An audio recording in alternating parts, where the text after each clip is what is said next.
Yep. With that being said, let's head into the drafting phase for game number 1. And as we let the first phase play out in just a little bit, I just want to quickly throw the ball at you, Zafa. All right. I know M6 literally just started. We're in wildcard stage, but do you think that we should have more teams for M7 for wildcards, more regions for wildcards? I would honestly love it because it just brings new things to the mix. But I think before we can really officially have that happen, the ecosystem that currently exists in the wildcards needs to reach a new level of evolution. We might be witnessing a page of that.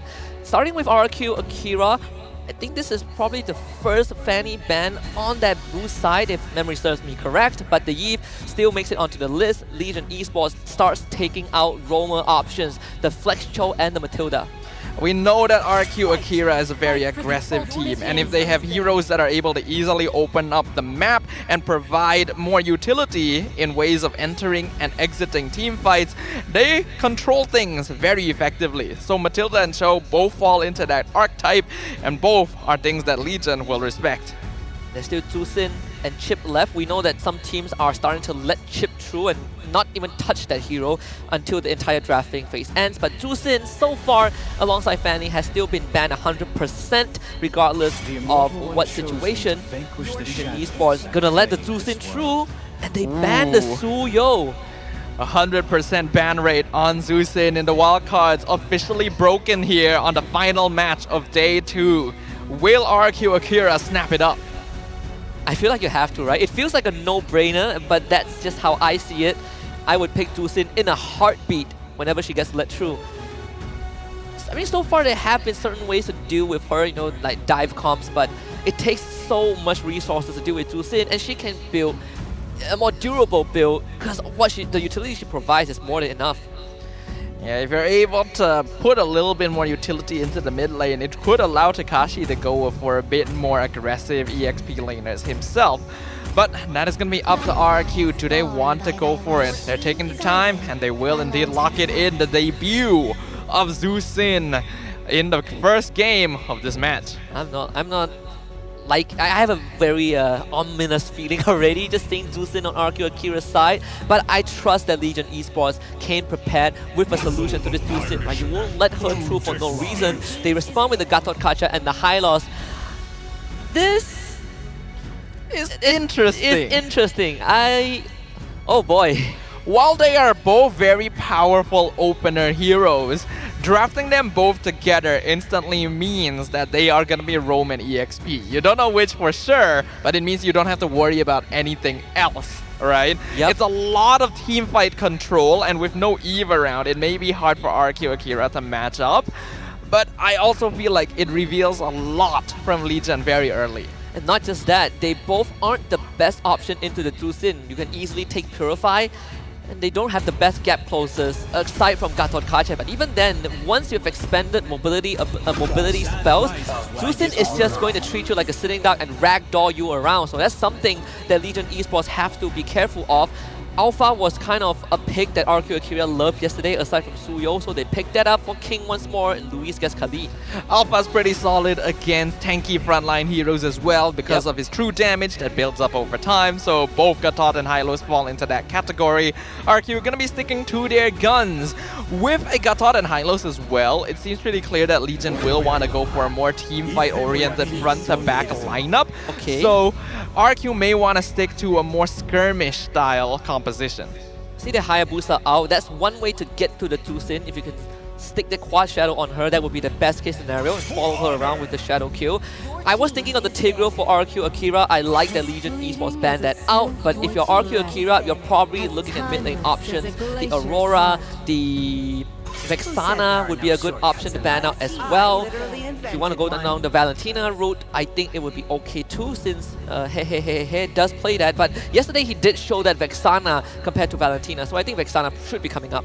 I actually don't really like the chip ban very much from Legion because I feel like with Gatot and Hylos, you actually have more than enough tools to deal with it. If anything, I think you should be more worried about like a Matilda pickup because of the combo with Alpha and the way to outmaneuver the tankier front lines. Yeah, they did take out the 1-1 on the side of RRQ Akira. I honestly thought that they would be the one to consider 1-1, but considering that there is a Hayabusa, it doesn't feel as comfortable. We have the Harif left on the table, get Bruno, Beatrix, plenty of options as Bruno goes over to the side of Legion. Looking at this, probably a Beatrix for RRQ Akira wouldn't be too bad. Oh, Moskov if you want to deal with Hayabusa. Yeah, I think maybe not so much Beatrix. I do like the Moskov potentially here. Claude also kind of an option to maybe get away from the Hayabusa and deal with the tankier heroes once you get the Trinity completed. So we'll see if RQ wants to go for that, because that is one of Gusta Lagusta's comforts. Claude did receive a recent buff to Art of Thievery, now does 100 more base damage. The Blazing Duet base damage also went up, doesn't need mana. So laning phase at early to mid game feels a lot more comfortable, but it's about getting to the late game. And if you want late game, Natan always feels like a better choice in the current meta. You see RQ Akira, they are going to go for the Beatrix and the Fovia, so this is going to be a Khalid roam. Okay. I still thought that it was going to be a Matilda to kind of outmaneuver Legion early on. Yeah, it was banned out though by Legion. Oh yeah, it was banned out early. I didn't even notice. My bad there. So pretty standard composition coming in here from RRQ Akira, but good amounts of early game damage that they could play around with this Zusin. The final pick is going to be Vexana, which I did point it out. It was a very comfortable hero for Hehe. Yesterday when they picked up the Vexana, it was quite tough to play again into Incilio. We'll see if this one is going to work out. You do have decent targets to go for, you know, like Takashi wants to be in your face, Luis wants to do the same, so that Terrify and the Eternal Guard is going to be crucial, especially when it comes to the timing. Well, personally, going into game number 1, I actually kind of like Legion's draft a little bit more. Both of these are pretty standard 5v5 front to backs, but when you have Avatar the Guardian and Glorious Pathway, it'll be very easy to separate the Phoveus and Khalid from RRQ's backline. So this is going to be a bit of skill coming into play once we enter into the mid game and team fighting becomes the major focus. Yeah. And for me, RQ Akira, the fact that they have a Tusin raises my confidence, but I do agree, right? That full combo from Legion Esports will be deadly, but RQ Akira have plenty of control. Well, the Land of Dawn, we are back once again, ladies and gentlemen, and hopefully you guys got your popcorn and you're buckled into your seats, because this is going to be RRQ Akira on the blue side versus Legion Esports on the red. The Fallen Empire in Group B looking to rebuild that kingdom. Of course, alongside this Mekong representative has the first seat of MCCM for quite a long time. Eternal rivals of Nightmare Esports, but also the spearhead of the Vietnamese region as a whole. We're seeing that early oppression from this Tusin, even in lane. There really isn't nothing much. So we're seeing Legion Esports do the exact same thing yesterday against Incilio, where they do that lane swap, putting that Vexana in the XP lane. It can be very effective in the correct matchups here, and this means that Hehe will just be able to hold lane against Tekashi and not really allow him to get aggressive advantage. Joe able to get the litho as well, so a good start. Very, very good start for the side of Legion. I want to remind you guys quickly, again, if you don't know yet, the M6 Pass is available from 18th of November to 29th of December. During the event, you can level it up, play games, support your teams, and get skins like the Boxel special skin, the Claude M6 exclusive skin, and even exclusive borders, portraits, recall effects, even a statue. And Luis gets out of that. Oh, a bit unlucky for Joe. Luis was able to jump into the bush just in time, which meant that the Ogi Shadow kill bounced over to the crab instead. He did get the crab, right? So it's not too bad for Joe, but it does expand the flicker from Luis. Thankfully, he has the quick sun guard, so he heals back up. And I like the fact that RQ Akira, they are mobilizing this Tusin to constantly put pressure on to Legion Esports. Make sure that if they want to move around, they can't do it. I mean, that's why you pick up a Zusin, right? You want to take advantage of her pressure on the map, especially in the first couple of minutes, because it's hard to beat the displacement this hero has. With the 2 tanks in the mid lane, though, Legion are able to start harassing the turtle very early on. Here comes Sagan and Takashi, building up the Lantern Flare stacks, gonna be able to pull up the high-lows, but Nard is dealing with King by himself. Fear of Alpha used to jump behind him. Will he be able to get the turtle away? No! Finishes him off. First blood given to the Vexana, but Louise still steals the turtle away. such a weird interaction. First of all, RRQ completely ignored their jungler who is getting gone on by Legion Esports, so King ends up going down, but they salvage it by taking the turtle off of Luis's damage. A pretty awkward moment, awkward sequence for both teams, but Legion Esports will really hope that they get that objective. As we get a bit of a slight pause, we will get back to you guys what the issue is, but for now, I say this Zuzin is starting to show her fangs already, and at the same time also we're pointing out that the Zuzin, instead of going for Impure Rage, has gone for Brave's Smite. So he wants to remain in the fight for as long as possible, which I think makes sense, right? When you look at the draft from Legion Esports, they are more burst-based, and they're basically playing around cooldowns and having Gatot and Hylos hold the front line for them. The best way to deal with this is to make sure that your lineup has more consistent DPS over time. So Alpha, Beatrix, Zuzin all fall into that, and the goal is to remain in the fight for as long as possible and potentially overpower their revitalizers. So easy to proc the Brave Smite if you're a Zuzin. So it's confirmed that will be RQ Akira's side as we go through a bit of troubleshooting. Our marshals will handle that for us and gives us some breathing room to talk about that. It's just the first turtle, of course, almost 3 minutes into the game, but we're seeing RQ Akira's response to Legion Esports, right? They studied that early lane swap that we saw yesterday against Incilio, but I want to get your thoughts on this because I talked to Lafel about it. This Vexana lane swap, does it achieve what Legion Esports want, and is it significant enough? To be honest, I think it is. I think it's a really great idea of breaking the meta, because the idea is you always want to unlock your EXP lane from the lane so that you can join team fights, right? What better way to do that than by putting him in the mid lane so that he's already not bothered with unlocking that, and putting your mid laner against a melee fighter that is very easily poked. That as well. So far, it hasn't really affected RQ Akira that much. Again, no lead, as I believe you did mention to me that RQ Akira isn't really the fastest team as well, right? There have been signs of passiveness yesterday, which is pretty interesting because Legion Esports have been known to go fast, but perhaps the adjustment after yesterday have forced them into a more cautious approach. I think a cautious approach is good though, because RQ Akira, when they start fights, have a tendency to go too far at times, which causes inconsistency, right? When they take the fights they want, they're really good at it. You can see their micro skills on display. But when they mess up a little bit, it gets so messy.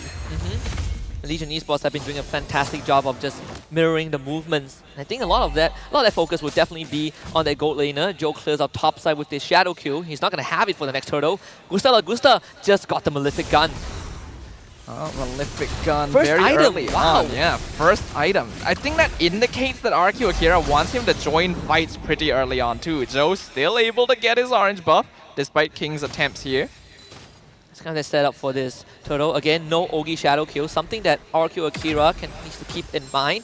But Daylight is also brought into the fight, and Gusta ready to respond. So Legion Esports, they gotta be careful about this turtle skirmish though.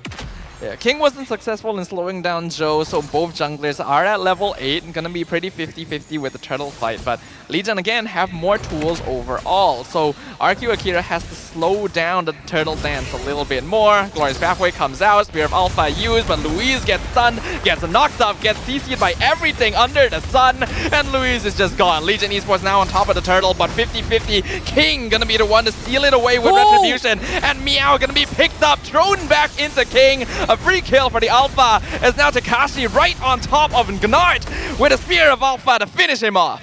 First of all, Luis ate everything from Legion Esports, took them their entire asset to bring him down. This pesky Rom Khalid, but second of all, massive dark wave from Takashi to pull 3 people from Legion Esports back who wanted to escape the fight, evacuate, got dragged back in, allowing RQ Akira to not only find 2 kills, but also the second turtle of the game and the bot tier 1. Now Joe, he's gonna go down again. Where is Joe going? Oh, Shadow Kill comes out at the last second. Raging Sandstorm, but no flicker being used. I feel like he could have connected that. Yeah. But Joe luckily will survive. RQ Akira regains slight gold advantage. And what they say, never kill the messenger. That was a warning shot dedicated to Joe's Hayabusa, but at least Legion Esports, they took down top tier 1, so it is a structural trade. But you always got to keep in mind, if they are paying attention, they would have realized this Beatrix has a Malefic gun.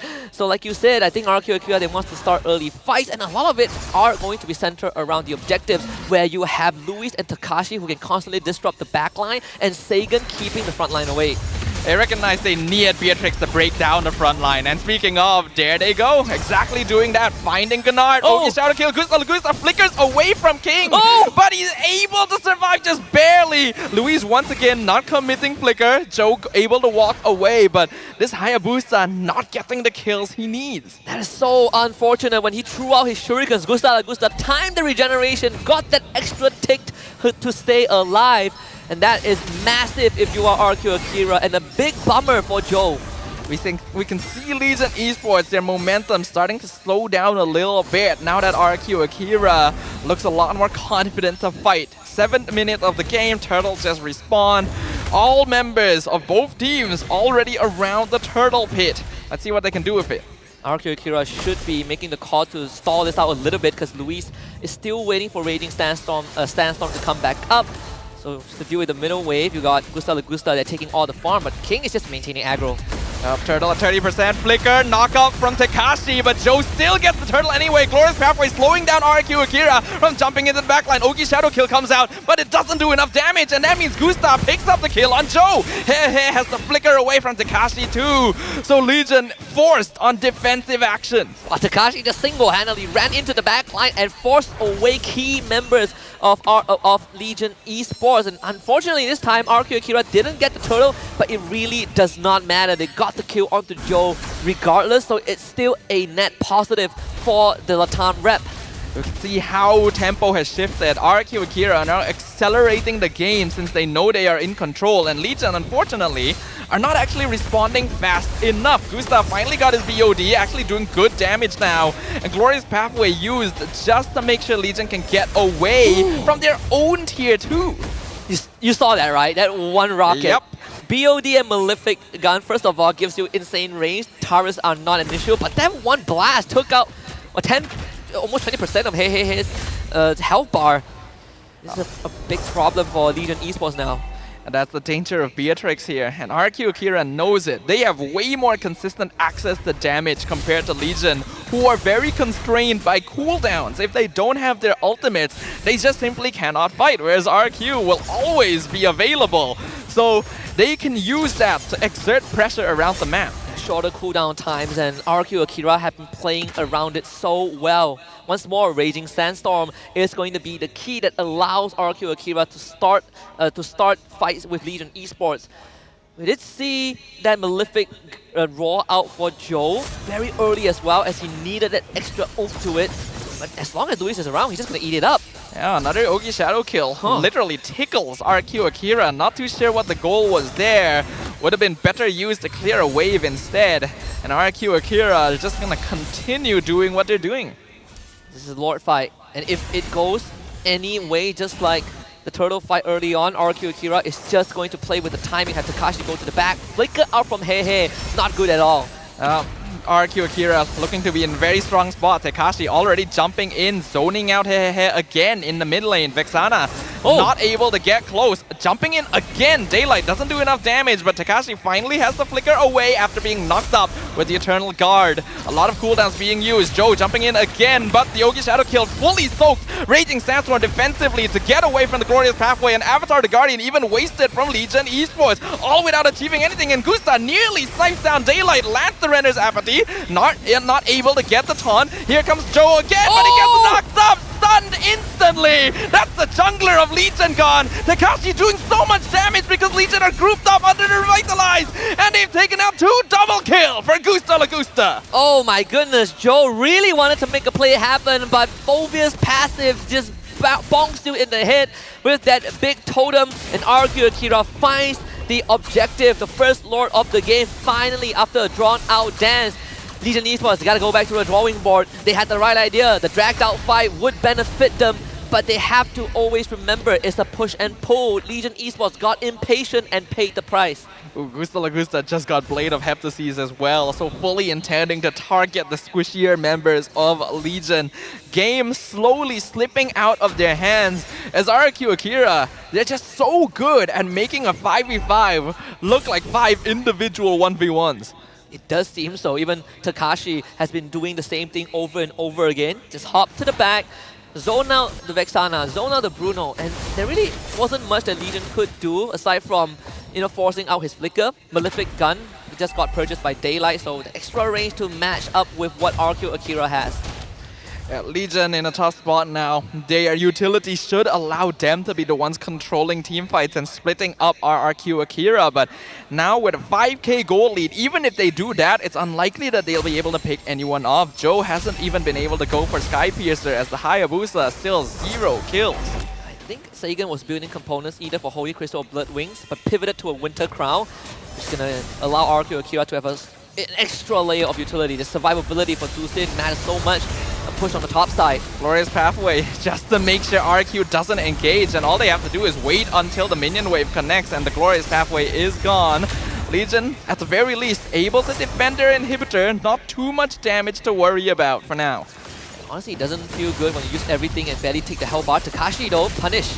Yep, finally an Ogi Shadow kill out, but a beautiful flicker raising Sandstorm into 3 members. RQ Akira though, too far behind to follow up, and that means Luis is punished for his overextension. King now by himself in the mid lane, uses ult to get away. Legion finding a breath of fresh air.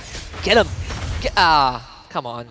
So close, yet so far. And that's kind of the overzealousness that you mentioned earlier on from RRQ Akira. Luis saw the angle for the big play, but his team did not respond to it as they were not ready at all. Legion Esports finds some room to breathe. They keep all inhibitors alive. 50 seconds until the next Lord, but even then, RRQ Akira have gotten a pretty sizable net worth injection from the first one. Yeah, this is not going to be a big obstacle for RQ Akira, but they got to avoid making mistakes like that going forward, because it's a way that Legion Esports could use to slowly claw their way back into this. Takashi has been doing a good job of basically 1v4ing the entire game, but in that particular situation, you are just making yourself an easy target for the Ogi Shadow kill. Yeah, the only reason that he's been able to pull it off is because his team was there to back him up. Hold on, that Luis taking a lot of damage. Quicksand Guard, Raging Sandstorm defensively. Here comes Joe again. Careful, sir. Half of his HP gone in an instant. Both teams disengage. So 2 big ultimates eliminated right before the Lord spawns. No AOG for Legion Esports. No Raging Sandstorm for RRQ Akira. Bottom way pushing in. RRQ Akira will have to deal with it. And that's going to be a job for Gusta Lagusta. Be honest, despite RRQ Akira's dominance so far, the game is actually still pretty 50-50. Daylight has been farming pretty evenly with Gusta, just a little bit behind because of his 1 death. The Bruno still scales pretty well into the late game, and if Legion can continue playing like this, RRQ could be in trouble. Once more, RRQ is waiting for timings. Flicker, in particular, Takashi gets run over the wall. Gets pulled over by Joe's Quad Shadow, but he's tanky enough and his team is here. Glorious Pathway comes out, but Daylight, that's what we're talking about! Sagan is gone! Football right to the face! It is now a 5v4 in favor of Legion.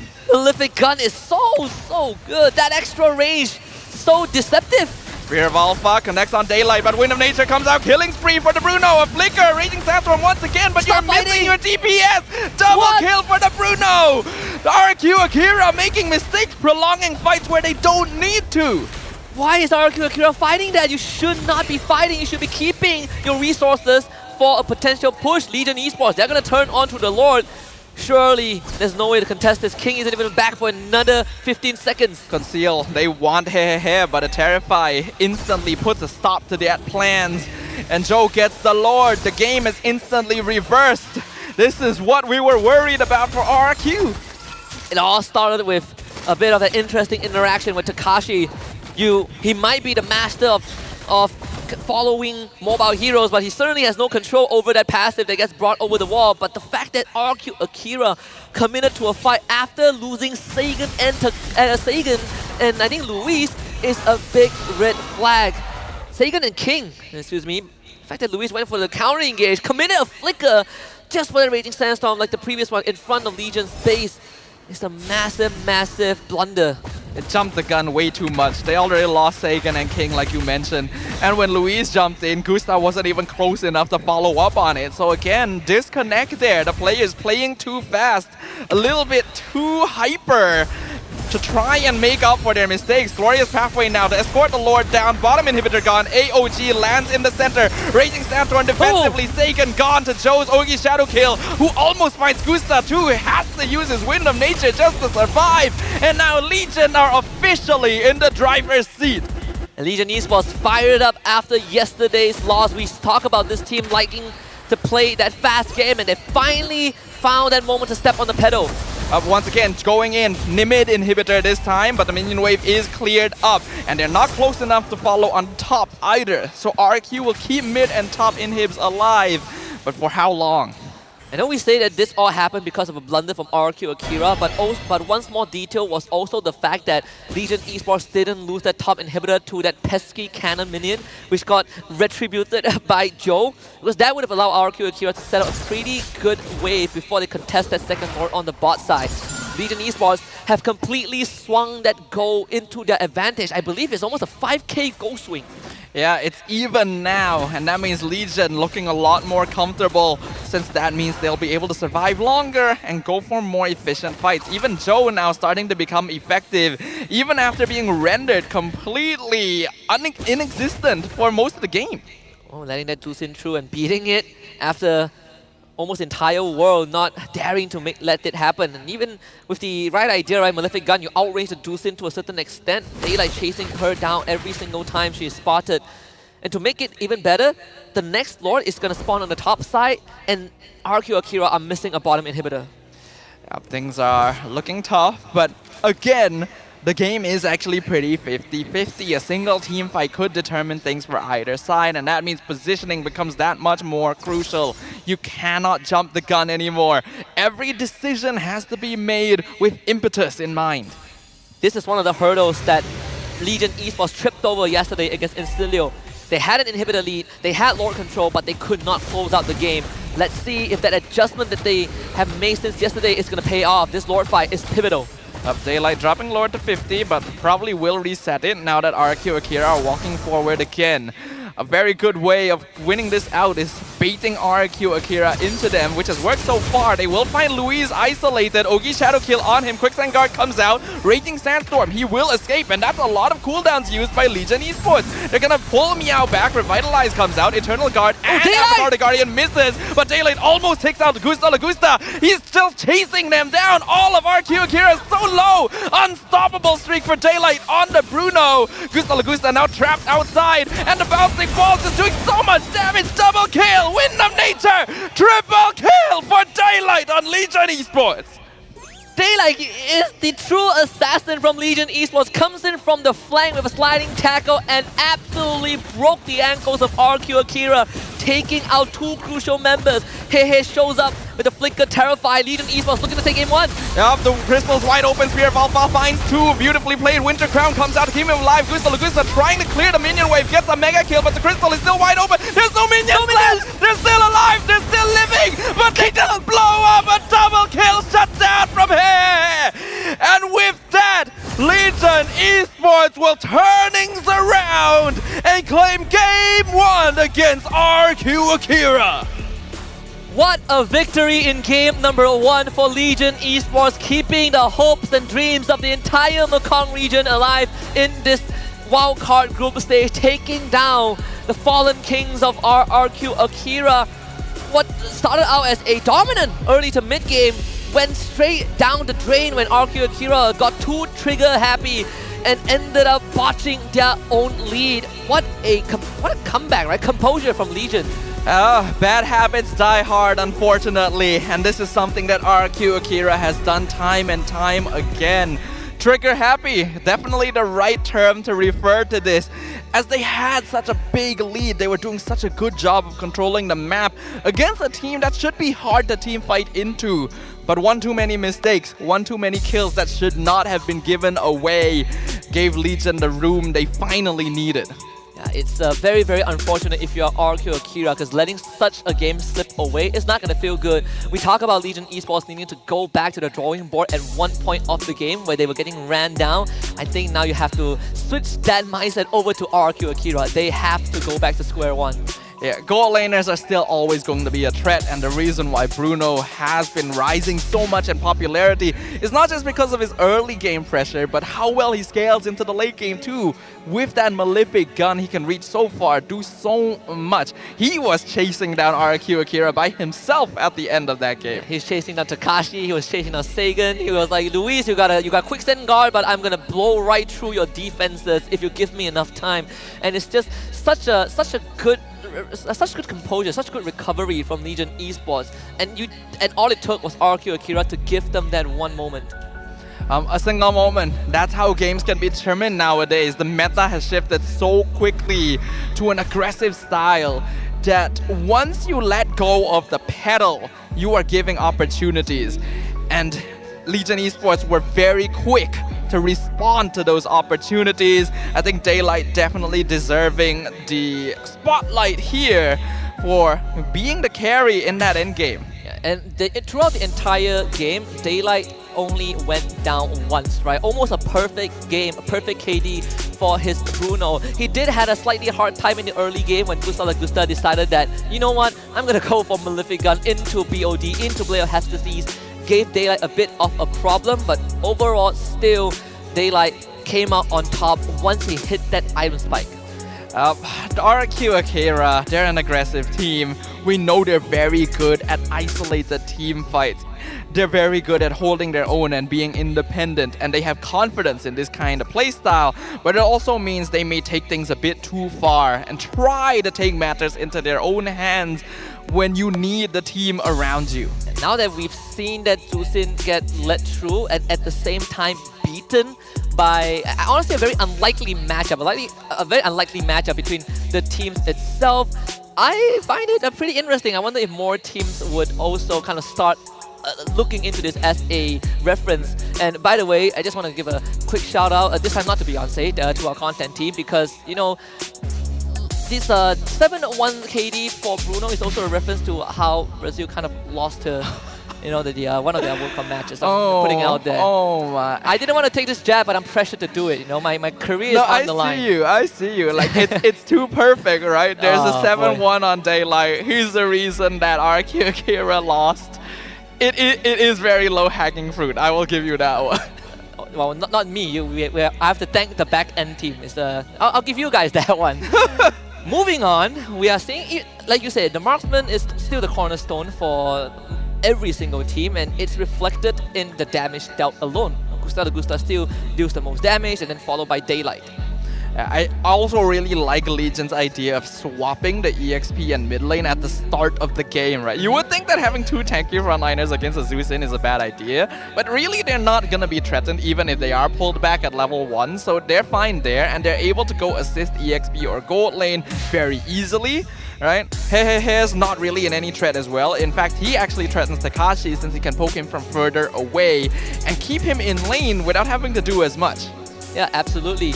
And I think the only other time we've seen this was when SRG went out against Team Vamos, right? When they swapped that Zusin to the side lane to deal with a CC. But we gotta focus our spotlight on Daylight, the MVP of game number 1, gold laner of Legion Esports 7-1-4 on this Bruno. He is just hitting shots and scoring those goals. Daylight deserves a spotlight. This is actually a very fresh face and very new player in the professional MLBB scene. In fact, his pro experience only started late last year at the 32nd Southeast Asian Games. So one of the newest faces on the M6 stage, and already showing us that he is a fresh breath of air. Sometimes when we have new faces, it's always great to see the ideas they bring into the game, and people would expect one out of two scenarios. Either they blow everyone out of the water or they buckle under the pressure. Definitely not Daylight, as he just kept getting more and more confident as the game progresses, understanding that he is the strongest man on that battlefield. We can see here in the highlights what exactly happened towards the middle phases of the game, where RRQ Akira became increasingly scattered with their engagements. A formless lineup, a style that's very suited for distracting and confusing your opponents is something that RRQ Akira is skilled at. But when your front lines are scattered in an attempt to scatter the enemy, the moment they regroup and take the advantage, you do not have defensive battle lines to play around. I think what they ended up doing was confusing themselves or starting fights that have already ended, right? They kept trying to beat the dead horse. Very unfortunate for RRQ Akira, but the good news, the silver lining, is that it is not the end just yet, right? Legion Esports still has a chance, but